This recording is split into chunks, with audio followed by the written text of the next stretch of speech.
Salut à tous et bienvenue sur Dual Motor. Aujourd'hui, pour ce nouvel épisode, on vous présente la Porsche Panamera dans sa version diesel. Allez, c'est parti, on y va.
Et nous voilà à l'intérieur de cette sublime Porsche Panamera. Avec notre invité du jour, Jordan, qui est venu avec nous aujourd'hui. Bonjour tout le monde. Alors pourquoi Jordan est venu? Tout simplement parce que dans une discussion, je savais que c'était une voiture qu'il adorait, la Porsche Panamera. Donc je lui ai proposé de venir faire un petit tour avec nous pour découvrir cette voiture. Et on est parti alors, go. Donc déjà, première chose, quand on monte à bord d'une Porsche Panamera, c'est grand.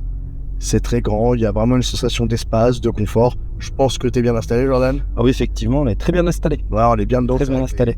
Les sièges qui sont vachement typés sport. Alors c'est les mêmes à l'avant, à l'arrière. En plus, ça a vraiment du plus bel effet. Ouais. C'est vraiment très beau. Et on est très bien. Ils sont confortables. Un petit peu dur, mais... Ouais, mais c'est ce qu'il faut. Ouais, voilà. Faut faire un peu de route, tout ça. Voilà, c'est ce qu'il faut pour faire de la route parce que c'est très confortable. À l'intérieur, on est sur un diesel. On entend le bruit du diesel, effectivement. Aujourd'hui, je t'ai pas trouvé la turbo pour toi. Non, ça ira très bien. Mais la diesel, déjà, honnêtement, c'est très bien. Exactement.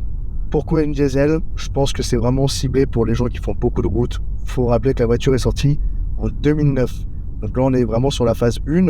Elle a changé après. Elle a été, entre guillemets, restylée à partir de 2013. Elle est passée de 250 à 300 chevaux. Il y a eu des petites modifications au niveau des phares. Elle est un tout petit peu plus jolie, mais bon, c'est vraiment des petites retouches. Mais en 2009, déjà 250 chevaux, on arrive à avoir une consommation. Écoute bien, parce que j'ai fait des essais, j'ai été voir un peu, etc. Et puis j'ai fait des essais sur une voiture de 2 tonnes. Donc c'est une voiture qui est assez lourde quand même. On arrive à tourner dans les 7 litres. Non, effectivement, c'est pas mal parce que c'est la consommation de ta voiture, voire même moins que ta voiture qui a beaucoup moins de chevaux. Ouais, c'est ça. Donc là, on a une boîte dessus Tiptronic, donc à 8 rapports. Ouais. Et on sent, voilà, c'est pas la plus réactive des boîtes, mais elle fait le job. Elle fait le job sur les turbos, etc., sur les essences, c'est une boîte PDK. Là, ils ont choisi la Tiptronic. Ça joue, je pense, sur la consommation. Je pense que c'est pour ça qu'ils sont partis là-dessus. Et puis, plus de douceur aussi, par rapport à la boîte essence. D'accord. Et je pense que c'est vraiment pour la consommation qu'ils sont partis là-dessus. Elle est très bien, elle fait le job. J'aurais pas cru qu'il y avait 8 rapports. Ouais, si, 8 rapports dessus. En 2009, c'était pas mal. Mais après, voilà, c'est pas une boîte sportive. De toute façon, la voiture n'est pas sportive. Quand on part sur une turbo, forcément, on a des meilleures sensations, on a plus de sensations. Après, même si sur celle-là, il y a vraiment les masses qui sont bien réparties, on sent tout de suite que la direction, elle est précise, il n'y a aucun problème là-dessus. Ça fait pas des droite-gauche Voilà. comme ton classe B, par exemple. Voilà, après on sent l'accélération, voilà. Il y a du couple. Ouais. Il y a du couple, il y a une sensation d'accélération, il y a 550 Nm de couple, ce qui est pas mal. C'est pas une voiture de course, ça je l'accorde, c'est en plus une voiture de tous les jours. Il y a ce qu'il faut pour rouler sur l'autoroute, pour pouvoir dépasser. Oh, ça c'est sûr. En vitesse max, ça coûte quand même 240. Ouais. C'est largement suffisant. Après, niveau technologie, si tu peux nous faire voir un peu l'intérieur, Jordan. Donc tu vois la planche de bord, voilà, elle est magnifique, un peu type aviation, avec la climatisation. Pour moi, mais après ça c'est mes goûts, il y a juste un petit bémol, c'est ce levier de vitesse. J'ai juste envie de te conseiller de t'asseoir dessus, Jordan. Non, c'est vraiment assez. Mais voilà, il fait un peu tâche, il est un peu haut. Ouais, ça va. Après la finition, c'est du Porsche. C'est propre. Ah oui, c'est très très propre. C'est rien qui s'efface. On est vraiment sur un véhicule qui est très très propre. Donc on avait déjà un GPS, tout ça en 2009, donc c'était le BCM. Il ressemble un peu à celui du Cayenne. Il a été un petit peu amélioré. Voilà, avec des images un peu plus belles. On se retrouve un peu. On a une sensation d'être un peu dans une Porsche 911 du coup. Et qui a un petit peu grossi. Ouais. Voilà. Tu te verrais toi rouler avec ça? Ah oui, dans la vie de tous les jours, oui, bien sûr. Ouais, elle est très agréable, ça roule bien, t'es silencieux. Ça consomme, parce qu'une voiture comme ça, là, on a quand même 250 000 km, ça prouve quand même une certaine fiabilité de la voiture. Celle-là était bien entretenue, il y a un historique, il y a un suivi dessus. Ouais. Mais 250 000 km, est-ce que tu as l'impression qu'elle a 250 000 km? Moi non, pas du tout. Les cuirs ont bien vieilli, tout l'intérieur a bien vieilli, le moteur, la boîte, tout fonctionne bien. Ouais, tout est... Et là, c'est un budget entre 20 et 25 000 euros. Donc pour se faire plaisir, rouler en Porsche. Ouais. Alors c'est la voiture de la semaine, c'est pas la voiture du week-end de plaisir. Le week-end, on aura plutôt une 911 dans le garage, garée dans le garage qui nous attend pour le week-end. Mais ça, dans la vie de tous les jours, pour aller au travail, faire de la route, ceux qui roulent. Encore une fois, il faut se rappeler, on est dans les années 2009, 2010. Celle-là, c'est une 2012. C'est toujours la phase 1.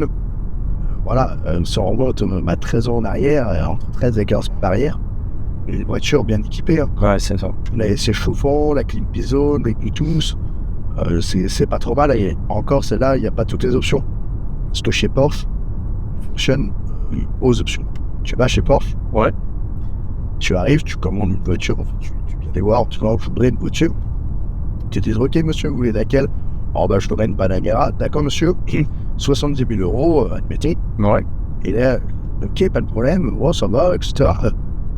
Et vous voulez quelles options? Oh bah tu es bien équipé? Ah bah non, vous avez rien. Et là tu te dis, bon bah je voudrais les rétroviseurs électriques, oh ok, 1000 euros. Je voudrais laisser chauffant 1000 euros. D'accord. Ah oui, c'est tout ce que tu veux en plus, ouais. Voilà, et c'est des options qui sont assez chères. Et c'est comme ça que ça fonctionne chez Porsche. D'accord. Après, t'es chez Porsche. Ouais. Normal aussi, quand tu vas chez Porsche, mais tu en as limite pour aussi cher d'options que de voitures, quoi. Ouais. Avec le prix des options, tu peux t'acheter un Scénic neuf. Ouais, exactement. D'accord. Donc voilà, ça fonctionne comme ça chez Porsche. Mais par contre, voilà. La voiture, je sens que c'est travaillé, quoi. Ils ont la voiture comme ça à l'arrache, ce soir en disant on va mettre ça sur le marché. Non, ça va être travaillé, ça tient très bien la route, c'est précis.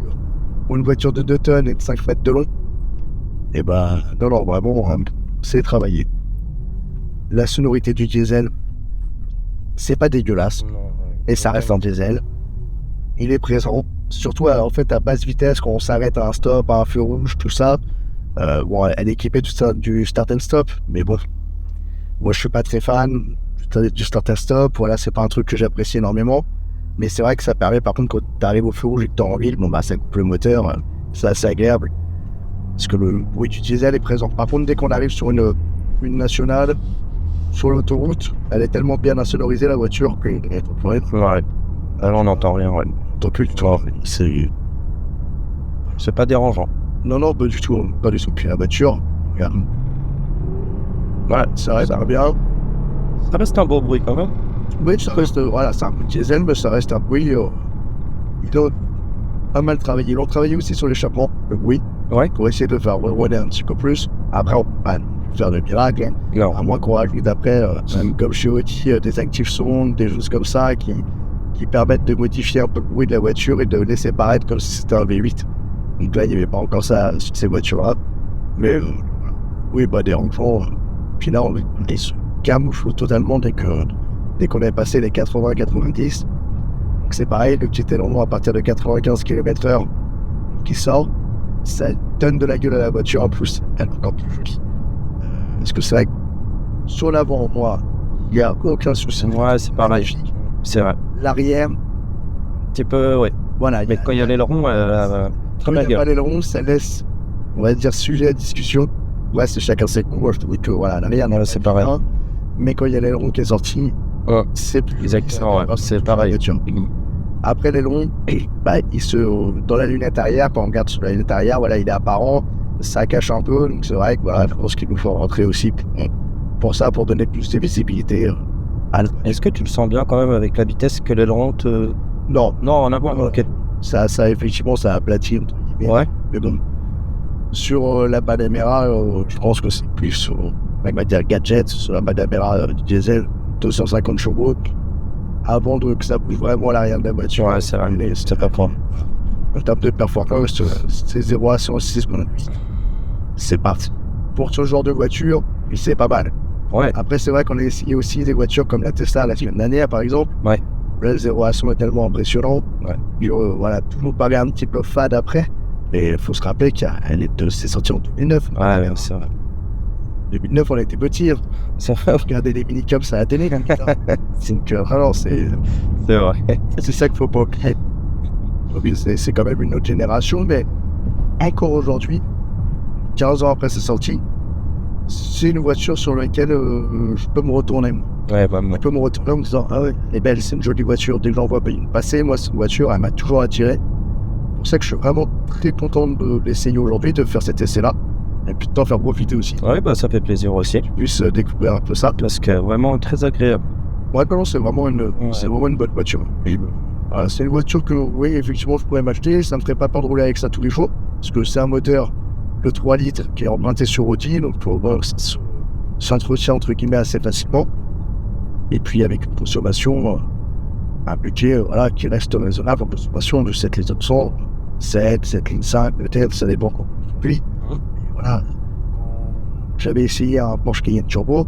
On était au 20 litres au 100. Et là, c'est pas jouable. Ouais, c'est ça. C'est pas jouable. Non, c'est pas... Là, voilà, ça, on va dire, si je devais en acheter une un jour, voilà, ce serait quelque chose qui est excellable, mais c'est jouable. Ouais. Après, voilà, une voiture avec ce kilométrage-là, ça peut rouler, je sais pas, 23 000 € à peu près, ce que me disait son propriétaire. Ah, Ouais, c'est un bon rapport qualité-prix, non? Oui, encore, c'est tu roules chez Porsche, t'as la finition, t'as la beauté de la voiture, t'as de la place, elle est grande, t'as un grand coffre, tu peux voir les images du coffre, voilà, ça permet de mettre quand même quelques valises. Alors c'est qu'une 4 places dedans, mais c'est 4 vraies places par contre. C'est pensé à chaque personne qui est dans la voiture. Je veux dire, que tu sois à n'importe quelle place, t'es bien, t'es très bien. Ouais. Et le conducteur, lui, c'est le... avec ce magnifique compteur à 5 écrans. C'est vrai qu'il est magnifique. Ouais, le compteur est magnifique. Et là, c'est vraiment l'ADN. C'est vraiment, on va essayer de le faire voir, mais c'est vraiment l'ADN de la Porsche. De la Porsche 911. Donc avec rappel la pression d'huile, température moteur, choc à carburant, et surtout ce rappel de la carte GPS, qui en 2009, c'est pas mal. Ça fait un bel écran, une belle touche à l'intérieur. Donc ça, c'est vraiment là, je trouve ça. Ça donne de la gueule. Oui, puis il faut se rappeler que ça a 15 ans, quoi. Ouais, c'est vrai. Ça a 15 ans. Dans la vie de tous les jours, maintenant, c'est vrai qu'on tous les écrans font ça. Mais en 2009, c'était un beau truc. Ouais.